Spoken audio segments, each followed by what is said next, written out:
Gold, trusted gold buyers. మీరు తాకట్టు పెట్టిన బంగారాన్ని విడిపించి ఈ రోజు ఉన్న మార్కెట్ ధరకు కొనబడను. అది ఇప్పుడు నీకు కాలుకి అది దెబ్బ తగిలింది కదా, ఏంటి మరి డాన్స్ చేయగలవా? నెక్స్ట్ ట్రై చేస్తున్నా శివ, ఇప్పుడు స్టిల్ ఐమ్ ట్రయింగ్ ఎవ్రీడే. చూద్దాం. బట్ కొంచెం టఫ్ కదా, నీకేం అనిపించలేదా? లైక్ మీరంతా నాన్ డాన్సర్స్, నైనిక, సృష్టి, అమర్దీప్, మానస్, ఈ మధ్య విశ్వానేహ, చాలా కష్టం. మరి కష్టమే అంటే అది అన్ఫేర్ కదా అనిపించలేదా నీకు? వాళ్ళు బిగ్ బాస్ కంటెస్టెంట్సే కదా, వాళ్ళు డాన్స్ వచ్చిన వాళ్ళు ఉన్నారా అని అట్లా అనుకుని, ఇప్పుడు నాన్ బిగ్ బాస్ వాళ్ళని పెట్టి వాళ్ళు డాన్సర్స్ని పెడితే తప్పనొచ్చు, కానీ వాళ్ళు బిగ్ బాస్ కంటెస్టెంట్సే, వాళ్ళకి డాన్స్ వచ్చు, మాకు రాదు. నేను ఎలా చూస్తానంటే, నేను ప్రతిదీ ఎక్స్పీరియన్స్ లా చూస్తాను శివ. వాళ్ళకి డాన్స్ వచ్చు కదా, నేనేం ఫీల్ అవ్వను, నాకు రాదని ఫీల్ అవ్వను. ఎన్ని రోజులు ఉంటాను. నేను ఫస్ట్ వెళ్ళినప్పుడే సాయికి అదే చెప్పా, నేను 1 వీక్ ఉన్నా సరే it's an experience for me. Okay, దీని తర్వాత వేరే పని వస్తుంది, ఎక్కడికి వెళ్ళదు, లైఫ్ వెళ్ళిపోతూనే ఉంటుంది. అది ఏదో ఫీల్ అయిపోయి నేను ఇప్పుడు ఫినాలేకి వెళ్ళిపోవాలి అలా నేను ఎప్పుడు ఆలోచించను. Take one day at a time అన్నట్టే చేస్తాను అని చెప్పా. అండ్ ఆ అబ్బాయి ఏంటి ఇప్పుడు వెళ్ళిపోద్దా, అలా కాదమ్మా, ఒక్కరోజు ఈ వీక్ వరకే మనం ఆలోచించాలి. ఎక్కువ ఆశలు, ఇప్పుడు ఎక్స్పెక్టేషన్స్ హర్ట్ చేస్తాయి మనిషిని, అది దేంట్లో అయినా సరే. నేను ఫినాలేకి వెళ్ళాలని బ్రెయిన్లో పెట్టుకొని నెక్స్ట్ వీక్ వెళ్ళిపోయాను, బాధ వేస్తుంది. ఇప్పుడు నేను బిగ్ బాస్ అలానే జరిగింది. నేను విన్నర్ అవ్వడానికి వెళ్ళాను, ఎవరైనా విన్నర్ అవ్వడానికి వెళ్తాను, అట్లీస్ట్ ఫినాలే వరకు ఉండాలని వెళ్ళాను. 6th వీక్ వచ్చేసాను. ఆ ఎక్స్పెక్టేషన్ నన్ను హర్ట్ చేసింది. అదే ఉన్నా 1 వీక్ ఉన్నా వచ్చేసినా ఏం కాదు అనుకొని ఉండుంటే నాకు అంత బాధ అనిపించేది కాదు. సో అట్లా ఎక్స్పెక్టేషన్స్ పెట్టుకోకూడదని ఫిక్స్ అయ్యా బిగ్ బాస్ నుంచే. బిగ్ బాస్ చాలా నేర్పించింది శివ, నీకు నేర్పించుంటది చాలా. అదొక స్కూల్, లిటరల్ గా అదొక పెద్ద స్కూల్. అది ఒక్కొక్క పర్సన్ ఒక్కొక్కరు లాగా ఉంటాడు. కొన్ని బయటికి కక్కలేము, మింగలేము, తెలిసిపోతుంటది తెలుసా కెమెరా కోసం చేస్తున్నారని, కానీ చెప్పలేము బయటికి. ఎందుకు చెప్పలేవు? నార్మల్ గా నువ్వు చెప్పలేవు, నేనైతే చెప్పేసావు అనుకోండి. నేను కూడా చాలా వరకు చెప్పాను, చెప్పినందుకే బాగానే పడ్డాయి నాకు. కానీ కొన్ని కనిపించదు బయటికి, యూనో టెలికాస్ట్ అవ్వవు మనకి. పక్కన వాళ్ళకి ఎనర్జీస్ తెలుస్తుంటాయి, ఇది నెగిటివ్ గా ఎనర్జీ అని, కానీ బయటికి వెళ్ళదు. అది చెప్పలేము. అది ఇప్పుడు ఫర్సే ఎవరైనా ఏడుస్తున్నారు అనుకోండి, మనకు వాళ్ళు ఫేక్ ఏడుస్తున్నారు అని అనిపించినా అది ఆ కెమెరాలో అలా కనిపించదు, వాళ్ళు బాధపడుతున్నట్టే కనిపిస్తుంది, మనకే అర్థమవుతుంది. 24 hours ఉంటాం కాబట్టి. సో అలాంటి బయటికి చెప్పలేము మనం.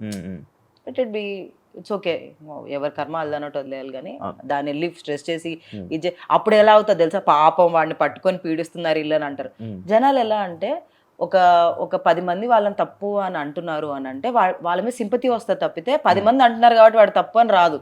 అయ్యో 10 మంది పట్టుకొని పీడిస్తున్నారు అని సింపతి వచ్చేస్తుంది తప్పితే, వాళ్ళందరూ అంటున్నారంటే నిజంగా మనుషులు ఏమో తప్పు ఉందేమో అనుకోరు. అది ఓన్లీ బిగ్ బాస్ లోనే జరుగుతుంది, బయట జరగదు. బయటకు ఒక నెగిటివ్ కామెంట్ పెట్టడం ఏదో వాళ్ళు కూడా పెడతారు, అందరూ అవును తప్ప ఏమి తప్పు. కానీ బయట లోపల బికాస్ ఫ్యామిలీ క్రౌడ్ ఎక్కువ, వాళ్ళకి ఎమోషన్స్ కార్నర్ అవ్వకూడదు. ఒకరు కార్నర్ అయ్యారంటే రియలైజ్ అవ్వాల్సింది ఏంటంటే ఆల్రెడీ వాళ్ళ మీద సింపతి వచ్చేసిందని.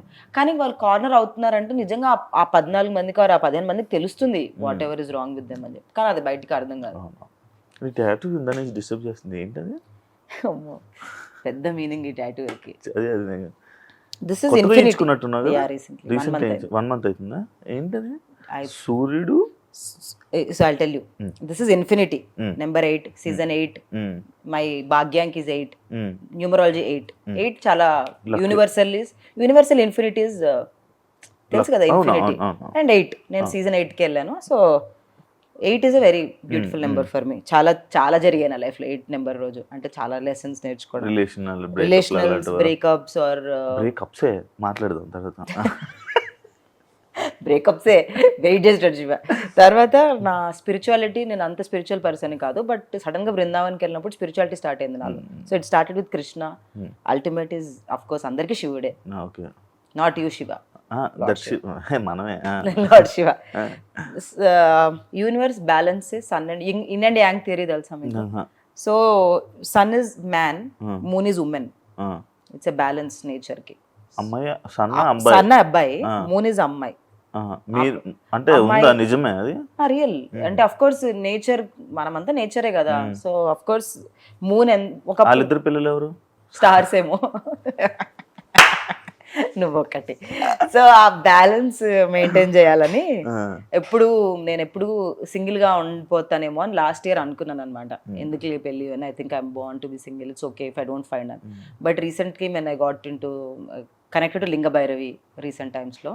లింగ భైరవి ఒక ఈషా ఫౌండేషన్లో ఒక గాడ్ ఉంటుంది అనమాట. So when I got connected to Linga Bhairavi and I got to understand the nature and all that, I understood that male is also important for the balance. నాలో feminine energies ఎలా ఉంటాయి అలా masculine energies are important life లో. Okay. So I manifested a husband in my life. Okay. So that's why అంత meaning ఉంది. నేను design చేయించుకున్నాను. మరి వచ్చారా మరి ఆ సన్ను ఎవరైనా వచ్చారా? ఇంకా లేదు. ఇంకా లేదా? సింగిలా?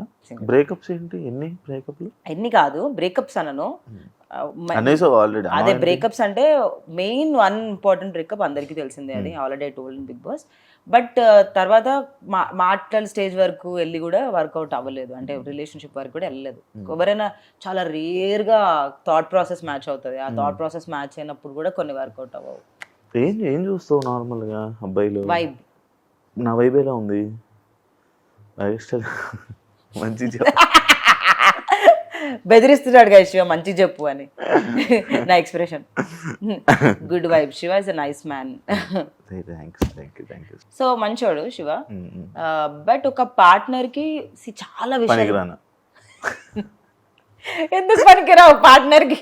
నువ్వు పనికి వస్తావు లేదా నీ గర్ల్ ఫ్రెండ్ చెప్పాలి, నేను కాదు. నాకు లేదు వచ్చినప్పుడు. So it's not like that. ఎలా అంటే అందుకే మెంటాలిటీ మ్యాచ్ అవ్వాలి శివ. ఎట్లా చెప్పాలంటే కొంతమంది are not made for each other, but బలవంతంగా ఉంటారు చూసా, గొడవలు పడుకుంటా. అలా కాకుండా నాకు ఎలా ఇష్టం, కామ్ పీస్ లవింగ్, అలా పీస్ లవింగ్ పర్సన్ కావాలి నాకు. Not any looks or something, I just want peace loving person. Life లో పీస్ కోరుకుంటున్నావు? చాలా peace, no chaos, no sound, గట్టిగా అరవడాలు ఇంట్లో, పగలు కొట్టుకోవడాలు, అవన్నీ నాకు ఇష్టం ఉండదు. నేను ఏమన్నా జరిగిందనుకో, ఒకవేళ నాకు నిజంగా మనిషి సరే సారీ చిల్ వదిలే, రేపటి నుంచి హ్యాపీగా ఉందాం, ఎందుకు ఇవన్నీ అన్నట్టు నాకు అంత కామ్ కావాలి. బట్ ఎక్కువ అంత నెగటివ్గా అరిచే వాళ్ళ దగ్గర నేను ఉండను, ఎక్కువసేపు ఉండలేను నేను. I don't want to be there also. So నాకు అలాంటి పర్సన్ దొరకాలంటే చాలా టైం పడుతుంది. అండ్ చాలా calm peace loving, extremely ambitious కూడా అవసరం లేదు. కార్లు కొనేయాలి, బంగ్లాలు కొనేయాలి, పెద్ద పెద్ద ఇల్లు కొనేయాలి, అలాంటివి కూడా నాకేం ఉండదు. నాకు నిజం చెప్పాలంటే అసలు డబ్బులు మ్యాటరే కాదు. ఐ ఫీల్ లైక్ ఓకే, ఇప్పుడు మన దగ్గర 1 lakh ఉంది, నేను ఒక 1 lakh సంపాదిస్తున్నాను, ఒక 1 lakh సంపాదిస్తున్నా, 2 lakhs బతుకుదాం, ఏమవుద్ది? నువ్వు ఎవరికి ప్రూవ్ చేయాలి, హూమ్ ఆర్ వి ప్రూవింగ్ అన్న ఫీలింగ్లో ఉంటాను. అలా ఆలోచించే వాళ్ళు చాలా తక్కువ మంది ఉంటారు. సో అంత ఈజీగా దొరకదు. ప్రెసెంట్ సర్చింగ్ అంటే నాట్ డెస్పరేట్ గా వెళ్ళి వెతకట్లేదు, మ్యాట్రిమోనియల్ కాదు, చూద్దాం ఎవరైనా కనెక్ట్ అవుతాయి. బట్ మరి అమ్మలు ఫోర్స్ చేయట్లేదా, పెళ్లి చేసుకో అమ్మా, ఇవ్వమ్మా? అలా ఏం లేదు, అలా ఏం లేదా. లక్కీలీ మై పేరెంట్స్ అని never like that, never they did, never they forced for me to do anything. వాళ్ళు చెప్తారేమో సజెషన్ కానీ, but they never, my mother and my father touch wood never did that. అంటే నీకు చెప్పట్లేదు కానీ లోపల feel అవుతున్నాడు? అవ్వచ్చు, ఏమో తెలియదు కానీ, బట్లో నాకైతే ఎప్పుడు చెప్పలేదు. అండ్ తొందరపడి చేసుకోమని మా అమ్మ అప్పుడప్పుడు అంటది, ఏజ్ అవుతుంది కదా, పెళ్లి చేసుకోవచ్చు కదా, ఏమవుద్ది అని. బట్ నేను చెప్పాను, నేను లవ్ మ్యారేజ్ చేసుకుంటాను, అరేంజ్ మ్యారేజ్ చేసుకోలేను. లవ్ మ్యారేజ్ ఫిక్స్ అయిపోయాను నేను. ఇప్పుడు చిన్నప్పుడే ఫిక్స్ అయ్యాను, ఇప్పుడు కాదు, చిన్నప్పుడే 5th class లోనే ఫిక్స్ అయ్యాను. మనం అరేంజ్ మ్యారేజ్ కుదరదు మనతోటి, నిజంగా అవ్వదని ఫిక్స్ అయిపోయాను.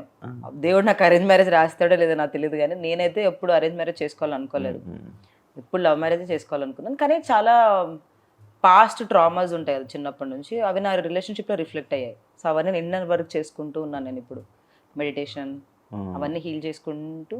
నీకు విష్ణుప్రియలకు దేవుడు సన్ము అది ఏం చెప్తా తెలుసా? అసలు విష్ణుప్రియని ఇప్పుడు నా గురించి అడుగు,